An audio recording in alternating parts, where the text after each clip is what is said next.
Hello and welcome back. In our last video we went in and set up a custom character for us to use. I set up Cabaltic. However, if you did not set up a custom character, you can use the default brown pants that comes with the Orc framework demo. So the first thing that we want to do is we want to go in and set up an event to spawn our player. So come over to events,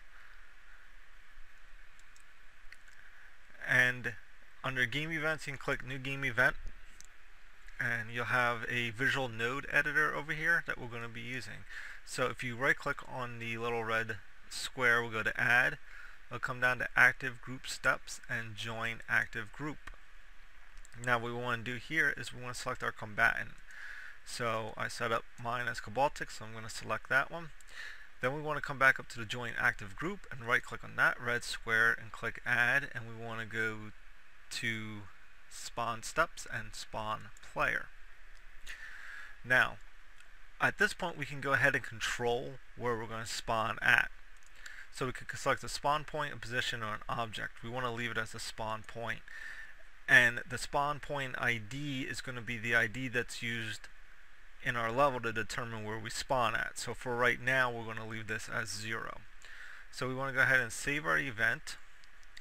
So I'm going to save it under my core custom. I got a folder set up for events, and I'm going to name this COR start. Click save and go back to our level. Now somewhere in your level, wherever you want to add in a spawn point. So what you're going to do, go to window and select the Orc scene wizard. I have mine docked down here, and we want to create an object, and the object is a spawn point. Now I'm not going to actually do this because I already have a spawn point in. As you can see, I have spawn point 0 and I also have spawn point 1. Spawn point 1 will be used later when we do our scene changes. So for right now you want to make sure that you get a spawn in and it says spawn point 0. So go ahead and click that, move it around in your level to where you want it. Then once you get it set, what you want to do is you want to make sure that your spawn ID over here is 0. Just because the name of your spawn point is 0 doesn't mean that that's going to be the correct spawn from the event script. It's going to be looking here at the spawn ID, so you want to make sure that this is set to 0. You could come over here and name this anything that you want. Now there are two ways that you can go ahead and do the spawn. The one is the cheap and dirty way, which I'll show you really quick. You go back to the Orc framework and you go to the menu, you go to main menu. Alright, so you pick the new game scene. This is the scene that you just placed your spawn point in. So I placed it in my scene of Maven, and then you click here and you want to pick the event that we just made. So I made City of Relics start. Do your save settings, do you confirm, and now we need to go to our main menu, save changes, yes. Now when we click play, we'll get our menu and our character will spawn in.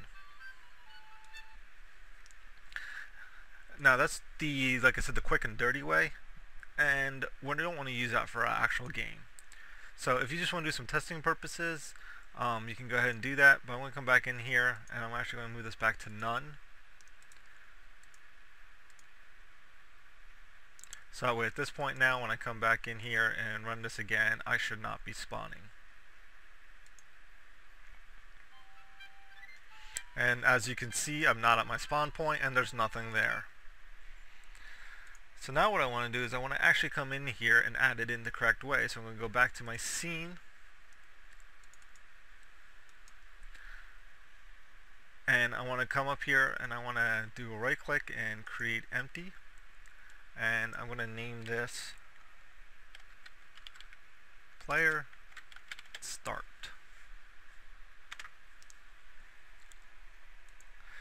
Now what I want to do is I want to go back to my Orc scene wizard. I want to hit cancel because I want to add a component. So I'm going to come in here and I'm going to add an event interaction. I made sure I had player start selected when I added it in. So as you can see over here, we have the event action now added, and we want to click our event asset, add in our core start. We're going to hit OK. Now we're going to have our choice of selection. We're going to go to start type, and we're going to change this to auto start, so it starts as soon as we come in. And now what we want to do is we want to set up some variable settings. And what this is going to do is it's going to register when the player comes in and if the player has come in. So we want to come down to our variable conditions, and we'll do an add game variable. Our condition type is variable. Value type is value, and our value that we want to use, we'll just use something called player added. The is valid, we want to disable that setting, and we want to select our type here to bool. So now we'll come to the set after event, and we'll click add game variable there. And again, we're going to use the same player added.